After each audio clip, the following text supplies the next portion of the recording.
Hi, this is Dr. Gregory Sadler. I'm a professor of philosophy and the president and founder of an educational consulting company called Reason.io, where we put philosophy into practice. I've studied and taught philosophy for over 20 years, and I find that many people run into difficulties reading classic philosophical texts. Sometimes it's the way things are said or how the text is structured. But the concepts themselves are not always that complicated, and that's where I come in. To help students and lifelong learners, I've been producing longer lecture videos and posting them to YouTube. Many viewers say they find them useful. What you're currently watching is part of a new series of shorter videos, each of them focused on one core concept from an important philosophical text. I hope you find it useful as well.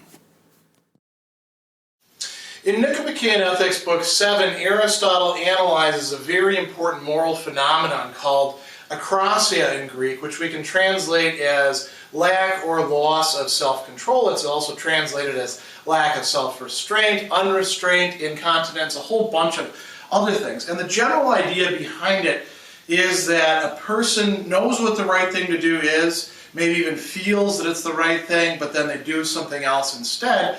And Aristotle is interested in analyzing this with respect to the whole range of objects that we might talk about somebody being less than self-controlled with respect to.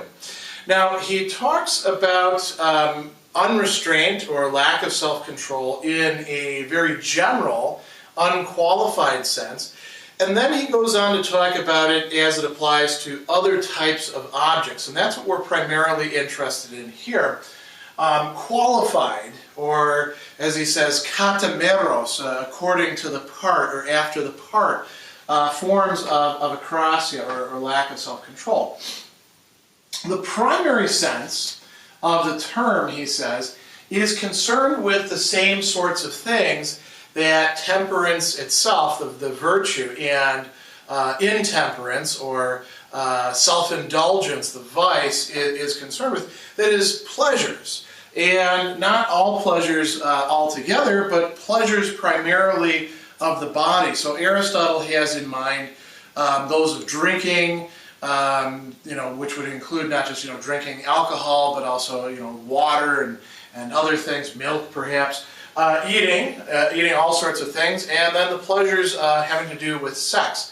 We might extend it further than Aristotle does in terms of other types of physical comfort, but I think that probably fits better under what Aristotle is going to discuss a little bit later in terms of softness and endurance, which have to do less with pleasure and in more respect with avoidance of pain. Here we're interested in pleasure or desire for pleasure, epithumia in Greek, and Aristotle says, look, that's what when we talk about somebody being unrestrained or lacking self-control in the general sense, that's what we're talking about, somebody who gives in. An example would be somebody who eats too much candy. They go to the Christmas party or the holiday party, and there's bowls of candy all around, and they tell themselves, well, I'm not on a diet, but I also know that it's not good for me to eat 2 pounds of chocolate at a time, but they find themselves stuffing themselves over the course of the evening, and at the end they look at the bowls and like, wow, I sure ate a lot of candy. We could come up with all sorts of other examples like that. So we want to put those aside. How is Aristotle going to do that?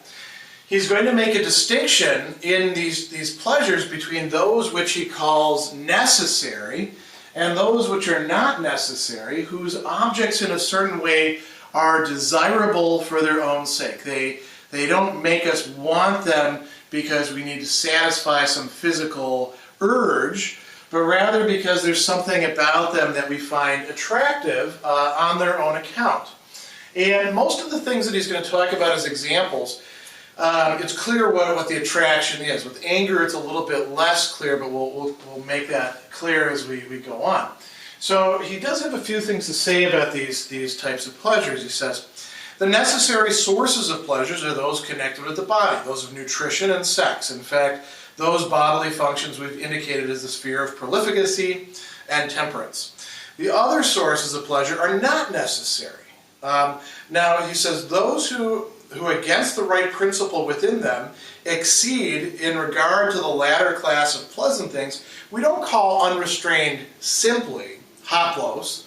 We call them unrestrained with some sort of qualification. So we say, that guy can't, keep it together with respect to children and parents. That woman over there can't keep it together with respect to her drive for victory or success. And we can go on and on with examples like this.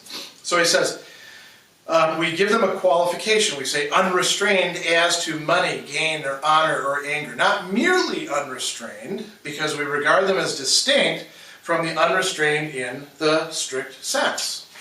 This is a very important point. How does this work then? So he calls this akrasia in the qualified sense, as we said, katameros, and it concerns these things that are not necessary for us, but we do in fact desire in some way. So the examples that he uses are the ones that I've put here, but we could think of many other things probably within our own society that could also fit in with this. For example, if we don't want to follow Aristotle in thinking that visual spectacles and something like gaming would be something that would fall under temperance, I think there's an argument that could be made there. But if we don't do that, then we could say perhaps a person could be unrestrained, have akrasia with respect to video games. What would that look like? They say that they're only going to spend 20 minutes doing it, and suddenly 2 hours have passed. And they've had multiple points where they looked up at the clock and they said, oh, I wasn't supposed to go this far. But their desire spurs them to go on against what it is that right principle or reason tells them they ought to do. So they give in. And we can think of many, many other ways in which this plays out. And these types of goods, we can also say, well, there's a lot of things that fall under their scope. So let's look at the examples that he uses very quickly. Victory or success, Nike in Greek, the word we get Nike from, your shoes. If you are the kind of person who normally is pretty well put together, but you easily become a bit too competitive in certain situations, you might be unrestrained with respect to victory. And if we think about the broader term, we talk about people being winners or losers, and some people being obsessed with winning, or having, sometimes a little skewed notions of winning so they can always be winning, right? That would be what he's talking about here. Honor or social status. There's a lot of things that people will do when they think that, well, this isn't quite the right thing to do, and I probably should resist this desire, but I'm going to give into it because it's going to make me famous, or get me on the internet, or because there's famous and internet famous, although the difference between those is eroding as we speak. There's plenty of other things as well. People will often make bad decisions on the basis of joining some sort of what seems to be an exclusive club. There's a lot of marketing scams that actually work this way, and that could be an example of akrasia with respect to honor, time. Wealth or gain. There's lots of cases where people cut corners, knowing that they're cutting corners in order to make a buck. Aristotle uses the term wealth, chema, which is property or money. Again, kyrdos, that's a little bit tied with victory or success, trying to get ahead, you might say. So all of these sorts of things can lead us to make decisions that are, in retrospect, not good decisions. We don't follow what we know to be the right thing. We do know it to be the right thing, but we do otherwise. And all of these are examples of things that are pleasurable for us, but they're not necessary pleasures. We're not going to die if we don't have them, or feel like we're going to die, unless we're really badly off with respect to them, in which case a person might actually be vicious and not just lacking self-control.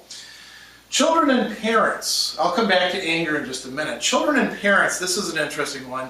Aristotle says that children and parents are a good for us, that we ought to do things for them, we ought to take them into consideration. That's what a good person does. However, it is possible, and you see many cases like this, to go too far. And we might think of that going too far in terms not just of excessiveness that way, like being so cautious about your children that you force them to wear all sorts of clothing that isn't really what the weather is calling for, or there's maybe something similar like that with aged parents.